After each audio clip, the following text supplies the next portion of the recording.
மகா வந்து வீட்டில் எல்லாருக்கிட்டேயும் சொல்கிறாங்க, இந்த மாதிரி வந்து அந்த சிலைகளை எல்லாம் செஞ்சு நாங்கள் இன்றைக்கி முடிக்க போகிறோம், எல்லாம் முடிஞ்சிச்சு, இதுக்கப்புறம் நல்லாயிருக்கும், அதனால் நாங்கள் போகிறேன் அப்படின்னு சொல்லிட்டு வீட்டில் உள்ளவங்ககிட்ட சொல்லிட்டு போகிறாங்க.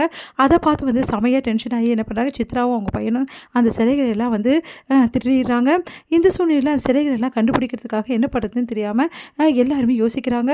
மகாவும் அவங்க அப்பா வந்து ரொம்ப மனசு கஷ்டப்பட்டு அழறாரு. மகா தாங்க முடியாமல் அவங்க அப்பாவுக்கு ஆறுதல் சொல்லிட்டு இருக்காங்க. இந்த சூழ்நிலையில் சூர்யா என்ன பண்ணுறாரு, அந்த சிலைகள் எல்லாம் கண்டுபிடிச்சி எல்லாத்தையும் எடுத்துகிட்டு வந்து இறக்கிடுறாரு மகாவோட வீட்டில். இதனால் மகா வந்து ரொம்ப சந்தோஷப்படுறாங்க. சூர்யாவை கட்டி பிடிச்சி அழறாங்க, ரொம்ப தேங்க்ஸ் சொல்கிறாங்க. அதே மாதிரி சூர்யாவும் சரின்னு சொல்லிட்டு அவங்களுக்கு ஹக் பண்ணி ஆறுதல் சொல்கிறாரு. இதை கேள்விப்பட்ட ராஜலட்சுமி செமையாக வந்து சூர்யாவை திட்டுறாங்க. எதுக்காக மகாக்கு இதெல்லாம் செஞ்ச அப்படின்னு சொல்லிட்டு சூர்யாவும் அமைதியாக இருந்துடுறாரு. அதனால் ராஜலட்சுமி செமையாக டென்ஷன் ஆகிடுறாங்க. அடுத்து வந்து மகா என்ன பண்ணுறாங்க, இந்த மாதிரி இந்த கான்ட்ராக்டில் வந்த காசு எல்லாத்தையுமே வந்து நீங்கள் தான் வந்து கொடுத்து வந்து வீட்டை மீட்டு எங்கள் அப்பா கிட்ட ஒப்படைக்கணும், நாளைக்கு வந்து பூஜை இருக்குல்ல நம்ம வீட்டில், அதில் வந்து ஒப்படைங்க அப்படி சொல்கிறாங்க. சரின்னு சொல்லிட்டு அந்த பூஜைக்கு எல்லாருமே கலந்துக்கிறாங்க. மகா வீட்டிலேருந்தும் கலந்துக்கிறாங்க விநாயகர் பூஜைக்கு. அப்போ வந்து சூர்யா வந்து அந்த வீட்டோட வந்து எல்லா டாக்குமெண்ட்ஸையும் வந்து ஒப்படைக்கிறாரு அவங்க அப்பா கிட்ட, மகாவோட அப்பா கிட்ட. அதனால் மகா ரொம்ப சந்தோஷம் அடைகிறாங்க. சூர்யாவுக்கு ட்ரெஸ் வாங்கி கொடுக்குறாங்க, அந்த ட்ரெஸ்ஸை வேர் பண்ணிக்க சொல்கிறாங்க.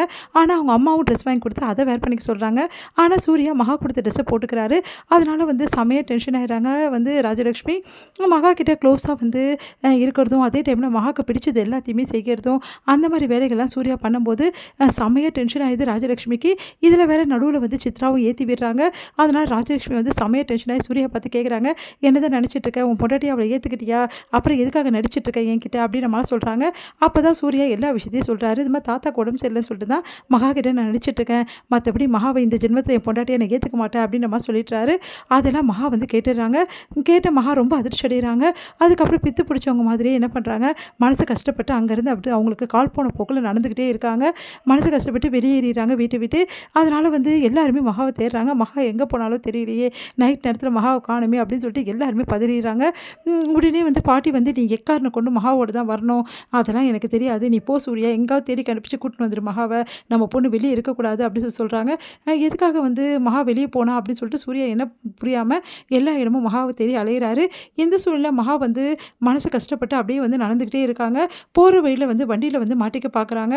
அதுக்கப்புறம் வந்து அங்கேருந்து தப்பிச்சு மகா வந்து கால் போன போக்கில் போயிட்டுருக்காங்க. கடைசியாக ஒரு கோயிலில் போய் மகா வந்து உட்காடுறாங்க. அந்த கோயிலில் வந்து மனவிருக்கி வந்து சாமிக்கிட்ட கேட்குறாங்க, எதுக்காக எனக்கு இந்த தண்டனை கொடுக்குற, ஏன் வந்து அவர் என்னை வெறுக்கிறாரு, எதுக்காக அவர் வந்து என்னை வந்து பொண்டாடியை ஏற்றுக்க மாட்டேங்கிறாரு, அவர் நடிச்சிட்டு இருந்தார் இவ்வளோ நாளும், இதையெல்லாம் உண்மை நான் நம்பினேனே, இதுக்கப்புறம் அந்த வீட்டில் நான் என்னவா நான் இருக்க முடியும், நான் எதுவாகவும் இருக்க முடியாது, அந்த வீட்டில் நான் இருக்க எந்த அருகதி எனக்கு கிடையாது, அதனால தான் அந்த வீட்டை விட்டு வந்துட்டேன், இதுக்கப்புறம் அந்த வீட்டுக்கு நான் போகவே போகிறதில்ல அப்படின்னு சொல்லிட்டு அழுதுட்ருக்காங்க. இந்த சூழ்நிலையில் இங்கே மகாவை தேடி எல்லாருமே அலையிறாங்க. கோட்டீஸ்வரிக்கு இந்த விஷயம் தெரிய வருது, மகா இந்த மாதிரி இல்லை வீட்டில் அப்படின்னு அதிர்ச்சி அடைகிறாங்க கோட்டீஸ்வரி. ஏன் இப்படி என் பொண்ணை எங்கே அமிச்சிங்க, என் பொண்ணை என்ன சொன்னீங்க எல்லாரும், அவளை வந்து பொண்டாட்டியாகவும் ஏற்றுக்கல, அதுக்கப்புறம் மருமகளாகவும் ஏற்றுக்கலையே அவங்க, அதனால தான் என் பொண்ணு வெறுத்து போய் எங்கேயோ போயிட்டா, என் பொண்ணு அவ்வளோதான் அப்படின்னு சொல்லிட்டு அவங்க அம்மா அப்பா 2 பேருமே அழ ஆரம்பிக்கிறாங்க. என்ன பண்ணுறாரு, மகாவை தேடி எல்லா இடமும் அலைஞ்சிட்டு இருக்காரு. இந்த சூழ்நிலை மகா வந்து கோயிலில் அழுதபடி வந்து சாமியை நோக்கி உட்காந்துருக்காங்க. இதோட முடியுது.